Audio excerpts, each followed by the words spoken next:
Palworld's best feature is not that you can catch creatures. It's that catching one changes what your entire base can do. Bring a new pal home, and it's not automatically sentenced to the storage box because its combat numbers are mediocre. It might plant, mine, haul, craft, generate power, cook, water, transport you across the map, or solve some bottleneck that you've been staring at for an hour. That turns creature collecting into infrastructure. The capture is only the input. The satisfying part is watching the world you built become more capable because the creature exists inside it. Pokemon made me think about teams of 6. Palworld keeps me thinking about the ecosystem of labor, movement, production, and combat. And that's why its strongest idea has almost nothing to do with whether the PAL resembles something from a Pokédex. The Pokemon comparison is unavoidable because both games involve catching creatures. Fine. We have all survived that discourse, but catching a PAL is only the input to a much larger system. You're not simply filling out a collection, you are acquiring capabilities. They make you start looking at the creature less like a battle stat sheet and more suspiciously like an employee's resume. That means duplicate creatures are not automatically pointless. A PAL you already own may still matter because your base needs another worker with those abilities. A stronger version can improve your throughput. A different passive can change efficiency. The collection system keeps feeding the production system. The loop is incredibly strong. Most progression systems live in menus. Numbers go up, skills unlock, inventory expands, crafting recipes appear, and you are stronger. But the world around you may look basically the same. Palworld externalizes progression. At first, you're doing everything yourself, like the exhausted founder of the startup that should have failed 3 lawsuits ago. You're gathering wood, you're mining the stone, your crafting is terribly slow. You run back and forth because apparently pockets are just a social construction. Then the base starts working without you. Wood arrives, stone accumulates, crops grow, food gets processed, production queues continue, and material moves. The same tasks that once consumed your attention become background systems. That's satisfying because the progress is visible and at reduced effort. You don't just have one more resource. You've built a world in which some problems no longer require you to solve them. This is why I think Palworld's base is effectively a character's build spread across the physical space. In an RPG, you choose the skill that determines whether your character can do it efficiently. In Palworld, you choose infrastructure and workers that determine what your entire operation can do efficiently. Do you invest in mining, food, breeding, production, power, or do you centralize those things into a specialized base? Do you hunt for the perfect workers, or do you make delightful chaos that you've already grown accustomed to and function through the raw stubbornness? Your choices shape the rate and type of progression available to you.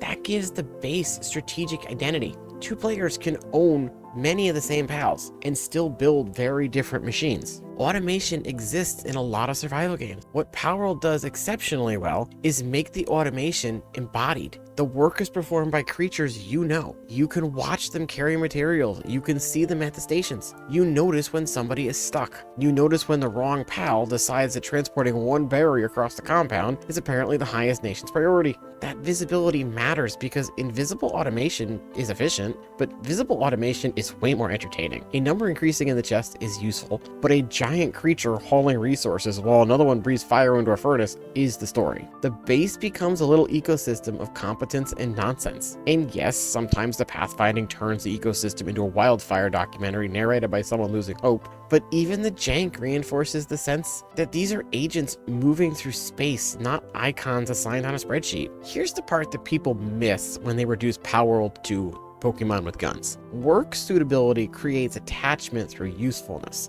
In Pokemon, I usually care about my active party and maybe a few favorites in storage. But in Palworld, a creature can matter to me because it has a job in the world I built. The miner I barely battle with, still important. The one keeping food cold, important. The transport crew, deadly important, even though half of them seem to share 1 brain cell and is currently on break. The base gives creatures lives outside of combat, and that is huge for a creature collecting game. A monster does not need to be battle meta viable to earn a place in your memory. It can be the thing that powered your base, carried your early production, or somehow spent 6 hours standing on top of the storage box for reasons known only to God. The base also solves a problem creature games rarely acknowledge. Huge rosters are hard to care about when most of them disappear into storage. Palworld puts their usefulness on screen. You walk past the furnace and recognize the pal keeping it running. You notice the one who's hauling materials or who is stuck somewhere physically impossible and who has once again decided that productivity is a personal attack. That visibility gives the roster texture.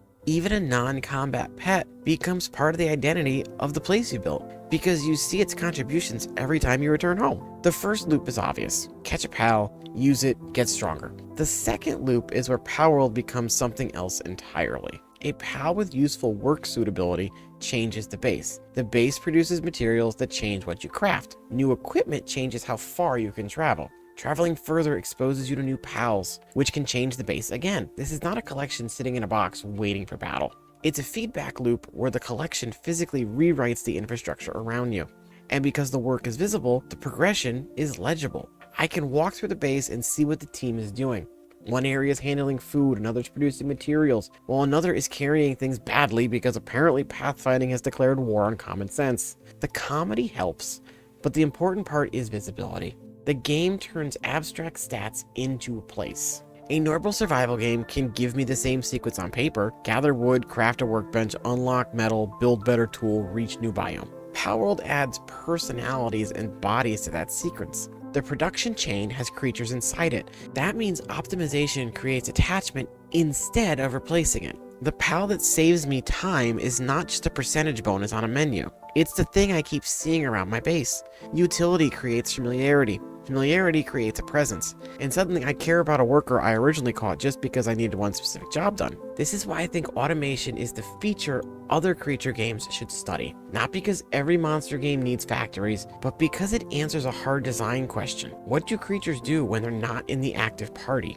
Palworld's answer is they remain part of your game. There is a bad version of this system. If every base problem turns into babysitting pathfinding, refilling identical boxes, and correcting workers that can't handle basic priorities, the fantasy collapses. Automation only feels powerful when the player is designing the system rather than manually correcting it every 30 seconds. The game needs better controls, clearer priorities, and enough reliability that failures feel like consequences of layout instead of bugs. That is exactly why features matter. The solution is not simply build the base until pals become decorative. It's to deepen the management until I can build something that reflects my choices. Palworld's best idea is not Pokemon with guns. It's that monster collecting can become the machinery of the world. That also makes catching feel different. In pure collection loops, a new creature often has to justify replacing something in your active party. In Palworld, a capture can be valuable without touching the combat team at all. Maybe it unlocks a better job at the base, a new mount, a breeding possibility, or a backup for a specialized task. That widens the number of catches that feel meaningful. The game does not need every pal to be top tier in battle because the system provided another form of relevance. This is a huge advantage for a creature roster. I would rather see Palworld deepen that than have to chase a perfect competitive party. A wide utility system gives designers another gift. Not every pal has to compete on the same axis. One can be mediocre in battle and still be beloved because it solves transport. Another can be terrible at the base, but amazing as a mount. Or it can fill in one niche only where weird production chains care about. That kind of asymmetry makes the roster feel like a set of tools with personality instead of a ladder of replacements. The more jobs Palworld creates, the more room it creates for favorites that would never survive in a pure combat system. Palworld's best feature has nothing to do with beating Pokemon at creature design or combat. It's the way collecting feeds automation. Automation creates infrastructure. Infrastructure changes how you progress. Invisible workers turn that infrastructure into personality. The base is not just where you keep your stuff. It's the proof that your adventure has changed the world. This is why I can disappear from an expedition, come home, open the storage, and feel satisfied before I even craft anything. The machine worked. The choice matters. The pals had jobs, probably. I may also discover that 3 of them are unconscious behind the wall and someone's standing on the roof.